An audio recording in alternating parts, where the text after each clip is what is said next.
Eu fiz um vídeo há alguns meses sobre o que eu faria se não tivesse igreja luterana na minha cidade. Eu voltei a esse vídeo, explico o porquê, e não gostei muito do que vi, né, e do que ouvi. A partir do que eu penso hoje, tão pouco tempo depois, a partir de algumas conversas posteriores, eu percebo que há alguma reconsideração a ser feita.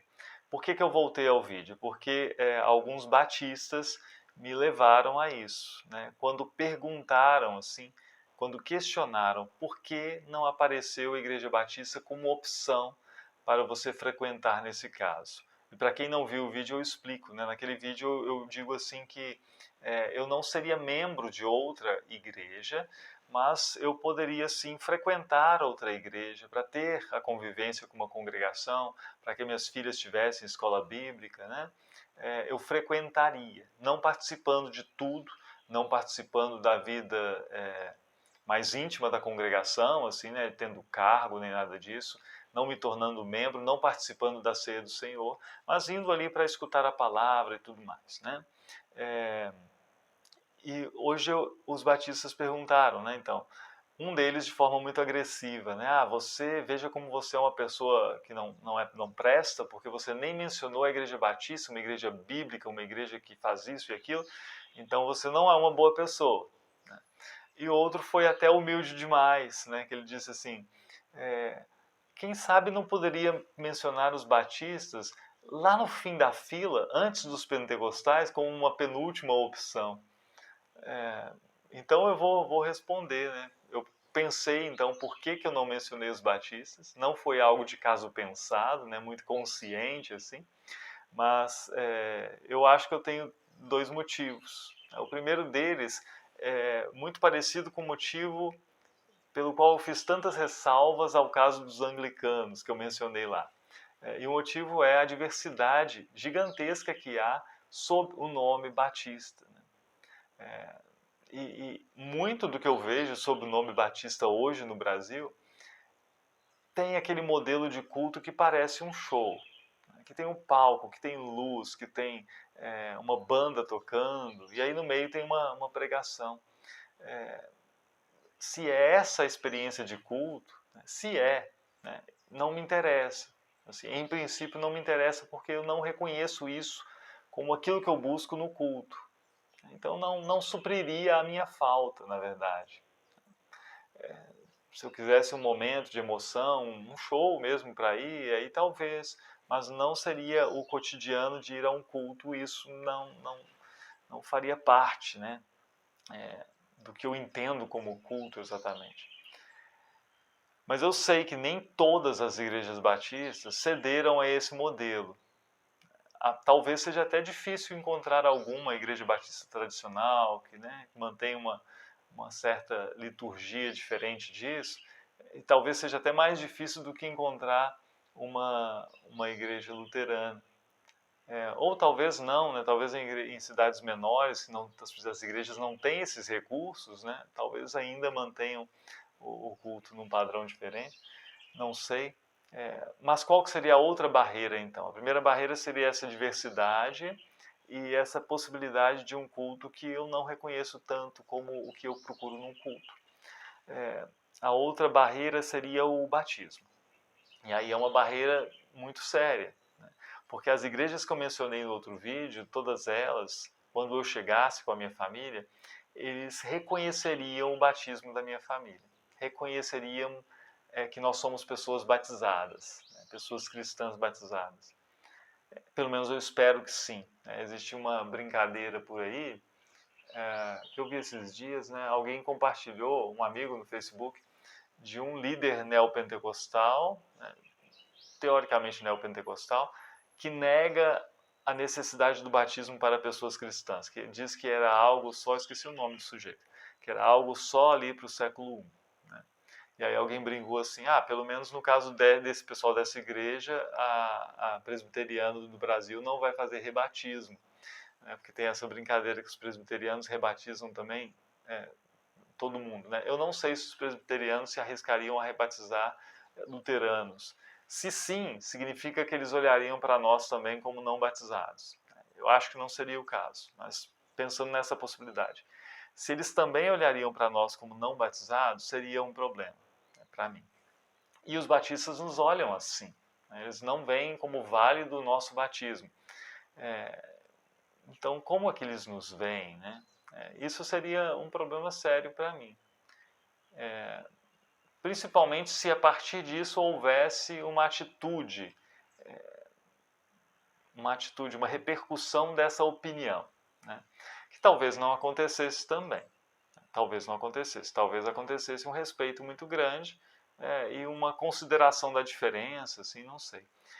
Então, eu volto e digo assim, apesar dessas barreiras, e considerando que elas não são absolutamente seguras, e considerando que eu conheço alguns pastores batistas muito sensatos, muito capazes e muito dedicados e respeitosos, eu diria assim, sim, era possível que a Igreja Batista estivesse na lista e não precisaria estar ali no final da lista. Até porque essa lista eu acho que não deveria ter uma ordem assim muito clara, porque algo que eu disse no outro vídeo, né, dependeria muito da congregação e da liderança, né, da forma como eles lidariam também com isso, com o fato de ter uma família que não é dessa congregação, que não quer se envolver nessa congregação plenamente,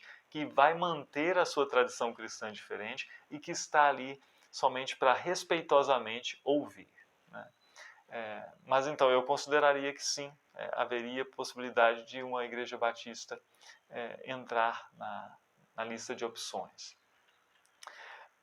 Mas eu gostaria de fazer uma ressalva maior e uma reconsideração maior àquele vídeo, não só acrescentando algo, mas de alguma forma deslocando todas essas opções para um segundo plano.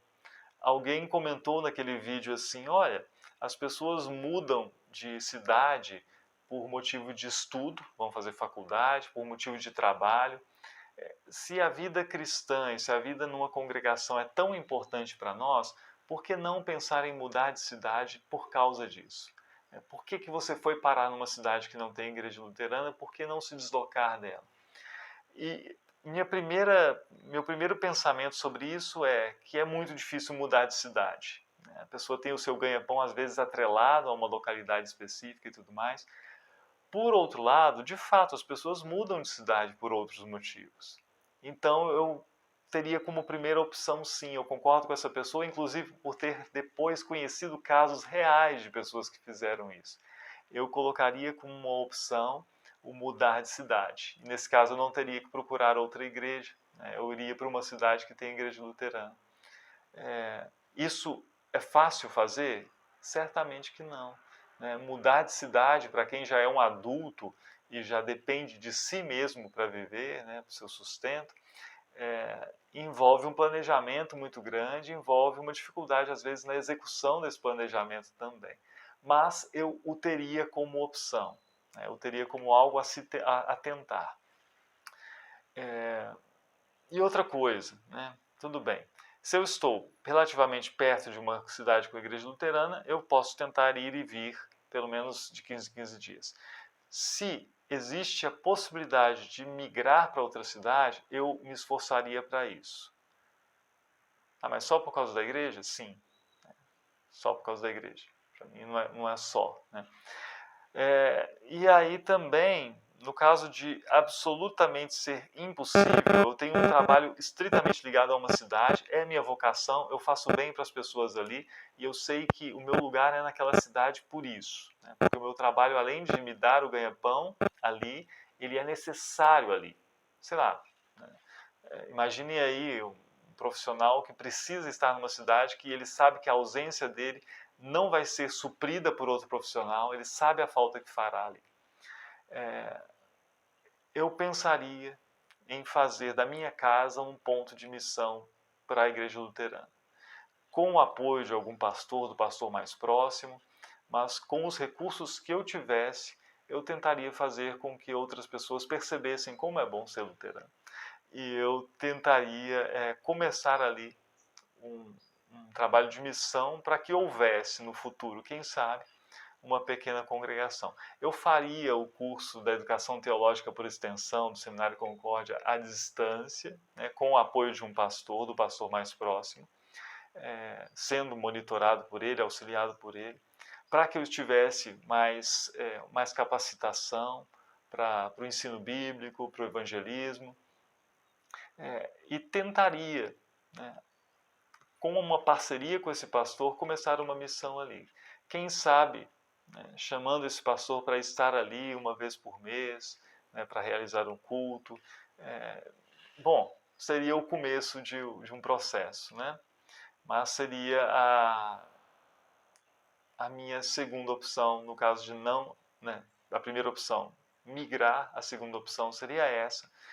E nesse caso, eu não ficaria indo muito a outras igrejas cristãs, porque também pareceria que eu estou tentando fazer um proselitismo dentro de outra igreja, né? Eu vou visitar a igreja tal e falo para alguém, tem um trabalho de missão luterana na minha casa. Não, né? Isso aí já seria uma intromissão extremamente deselegante, né? Inadequada.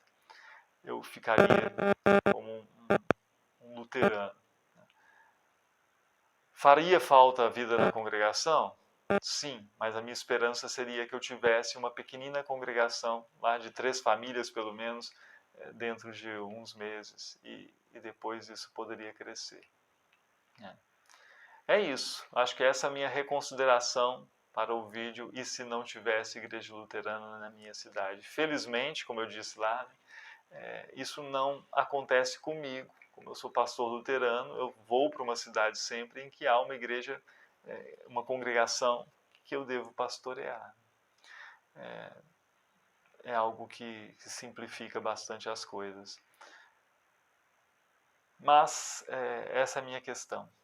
Eu conheço casos e sei da dificuldade, falando é muito mais fácil, né? Eu reconheço isso, vocês me desculpem, né?